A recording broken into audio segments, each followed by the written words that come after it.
All right, what is going on? Welcome to episode 7 of Asset Creators. Hopefully you had a good weekend. And today we're going to be talking about the 3 core assets profitable solopreneurs have. Now, this is one of those things where it's easy to not know what the assets mean if you haven't been following me or you don't even know what I'm talking about, which is why we're going to start this with what is an asset. But yeah, I just really wanted to talk about this today because I think it's really important, especially if you're following the show and it's called Asset Creators. You need to know what that is, but you also need to know what they need to be for you. So once again, welcome to episode 7 and we'll dive right into it. So of course, I want to start with what is an asset. And essentially, when I'm talking about assets here, I'm referring to them specifically for solopreneurs. So not in a financial sense or term, but it's essentially all it is content or media you create that appreciates over time. And by appreciates, I mean it continues to bring value or increase in value for you. Okay? One sec here. I don't know if you can actually see my screen. Hey, there we go. All right. So yes, we're talking about what is an asset. So in regards to a solopreneur, it's content or media you create that appreciates over time. Okay. And it continues to bring value or increases in value. So I'm going to get into a whole bunch of examples for you in this, but you could think about something like a YouTube video, right? So if you were to create a YouTube video today that talks about your offer, but not like selling, but you break it down or you solve a big pain point or big problem for your niche, right? And you do it well. And at the end you have maybe, an offer or something like that. Well, that video over the next 3-5 years could still bring you clients. Like somebody could see that video in a year from now, 3 years, and still, if you're still running that offer, you can still be getting clients from it. That is an asset, right? Of course, like a platform like YouTube is great for that. But LinkedIn, when you look at LinkedIn and you write a post, within 2 days, it's buried in the algorithm already because it's pushing the new post from the day of, right? So you can think about the difference between content and assets that way. Something that appreciates and brings you value over time, or something that could be gone within a couple days, right? And it's absolutely crucial to focus less on content and start creating assets. Now, I'm not sitting here telling you to not create content on LinkedIn. I'm not saying that. But when you learn the 3 core assets I'm going to talk about today, you're going to learn that you're actually not even focusing on writing content. You're just creating an asset and then repurposing that into your content. So we'll get more into that in a minute, but I just really want to make that clear. This is the mindset shift. This is the big idea here, is focusing less on content every single day, trying to come up with a new idea or a new angle or a new this and new that, and start creating assets like long form things, media or content that can appreciate over time, bring you value over time. Okay. I discovered this whole thing about asset creation and sort of the concept behind it a couple years ago. And I discovered it when I created my first 3-day writing challenge. It was a lead magnet, of course. And I started to build my email list because, that's what people were telling me to do. And what I did was, let me just say this more correctly. So I landed one of my first clients 2 years ago, right? From a 3-day writing challenge I did. And then I sold her into a small cohort with only 200 email subs. So I'll give you a little more nuance and context here. So I was kind of newer I was in my first year, essentially, creating online. And everyone was talking about creating an email list and lead magnets, right? So I was like, okay. So I created this 3-day writing challenge. And I had one girl, Rocky, who you may have seen me talk about her already, one of my most successful clients. She came through the writing challenge. And then at the end of the writing challenge, I kind of hinted at this cohort that I was doing. She ended up joining that cohort and obviously like paying me money to be in the cohort. But not only that, she was wildly successful doing what I taught her, which is essentially this, right? And that's when I was like, holy crap, okay, getting people off LinkedIn, off of LinkedIn. And the way I got them off LinkedIn was by giving them something valuable that there was a reason to, and asking for their email, right? Which, of course, if you're asking for something, you want to give something worth way more.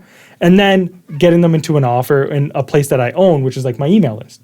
So this was the first time I kind of switched my mindset away from like, oh, I just got to create content on LinkedIn and do cold outreach and drive people to a call link, right? Which was not very successful. And everyone I know who's tried it is not very successful with doing that either, right? So this was a more valuable way, built more trust, more thing. I'm going to get into all that in a second, but I just wanted to tell you the story of how I had this switch go off in my mind of like, okay, cold outreach and just writing content on LinkedIn it works, but it's very low leverage and it takes a lot of time. Whereas creating an asset, you create it once, set everything up, and it gets you clients, right? So in this example, that 3-day writing challenge, I just made that one time. She came through it because of the content that I repurposed from my newsletter into LinkedIn. In a CTA, she joined it, and then at the end of the challenge, I told her about the cohort, and then she joined that. So I only had to create the challenge once, the cohort once, and then the content was just repurposed from my newsletter, okay? So that's what an asset is. That's the story of how I found it. That's why it's so important. So if we're going to be getting back into this, I want to show you and talk about more specifically the 3 core assets, as you can tell by the name of this episode. It's going to be really important. So asset 1 is the anchor asset, okay? So this is a weekly long form asset that gets repurposed into weekly micro content. So some examples of an anchor asset would be your newsletter, a blog, or a YouTube video. The goal of it is to drive traffic to your value asset, which is the next asset. And we're going to get into that in a second, but let's talk about this a little bit more. So every single week, you want to create this weekly long form asset that you can use and go deep on with an idea or a topic or a theme, and then repurpose that into all your content. So what I do, I write a newsletter every single week, okay? On Monday, it goes out. It's on one theme or one topic for the whole week. And then that gets repurposed into my LinkedIn content. So I'll take this one newsletter. It's usually over 1,000 words or around 1,000 words.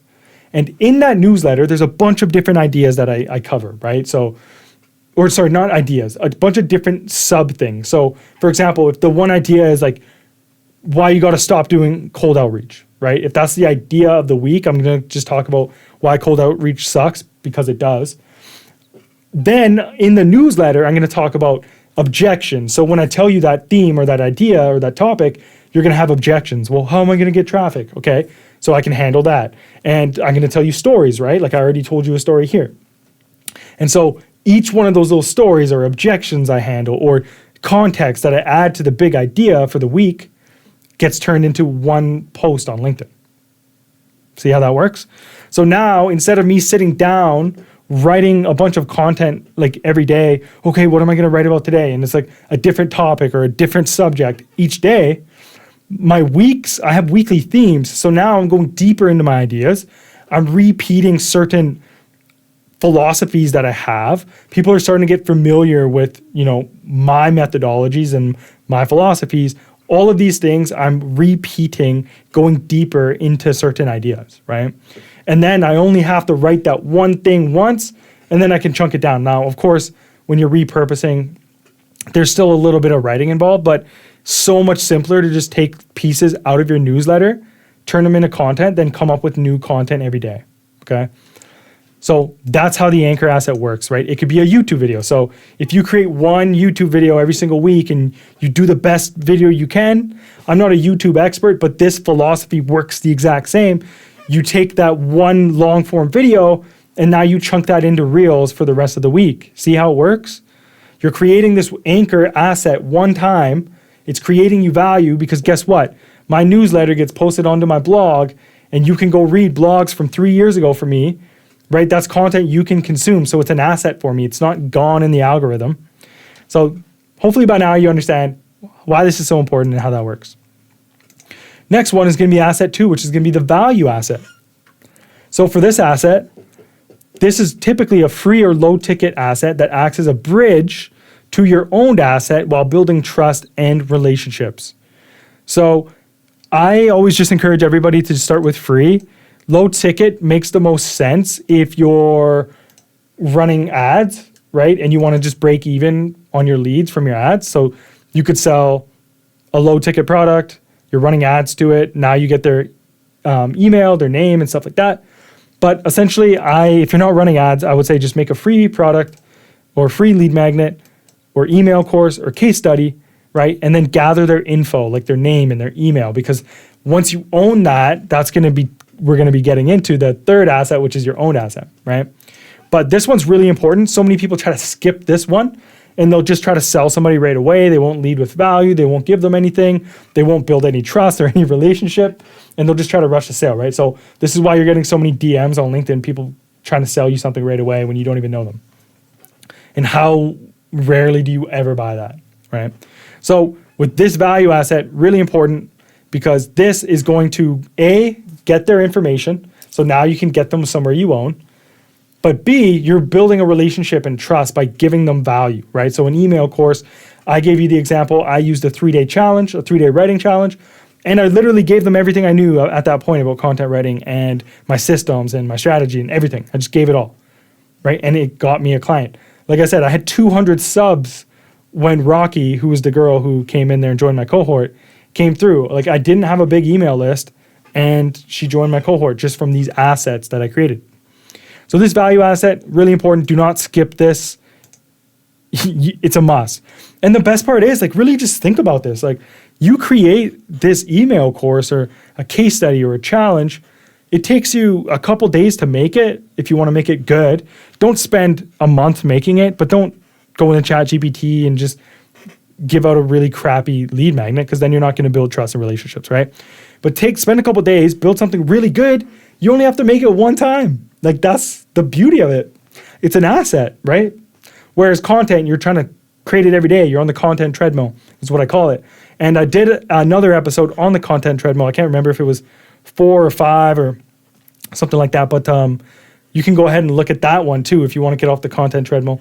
Still ties into this whole asset creation philosophy, right? So that's asset 2, really important. And then asset 3 is the owned asset. So this is the beautiful end result where we all want to get, okay? This is where you own the environment and you own the media without being a slave to algorithms or a platform, right? So examples of this are like a community, an email list, a membership site. This is somewhere you own. So my email list, there's no algorithm when I send out an email. My community, right now, as I'm recording this, I do have a free community. I am closing it down, but it's still an owned asset. Technically, it's a hybrid. It is a value asset as well because it's free to join, but a paid community would be an owned asset too. And you own the environment, you own the media, you own what goes on there, you can set the rules. That's the goal. We all want to get there. You don't want to stay a slave to LinkedIn or YouTube or Instagram, wherever you're creating content. You want to get people somewhere you own. And that asset is going to be where all the magic happens, okay? It's where you're going to make the most money. And ideally, the goal is to get them into your core offer.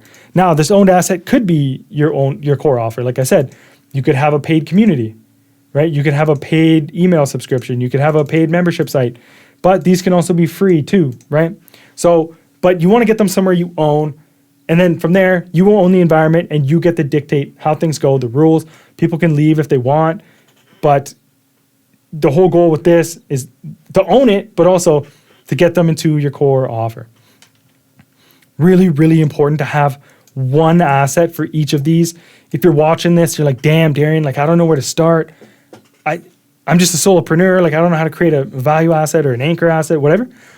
Just start with one, top to bottom, of course. Start with your anchor asset. Just start a newsletter, start a blog, or start doing YouTube. And seriously, don't overthink it. Just get started. Like, even this series, right? This is an asset for me that I'm creating. And I just started. I'm kind of going with the flow.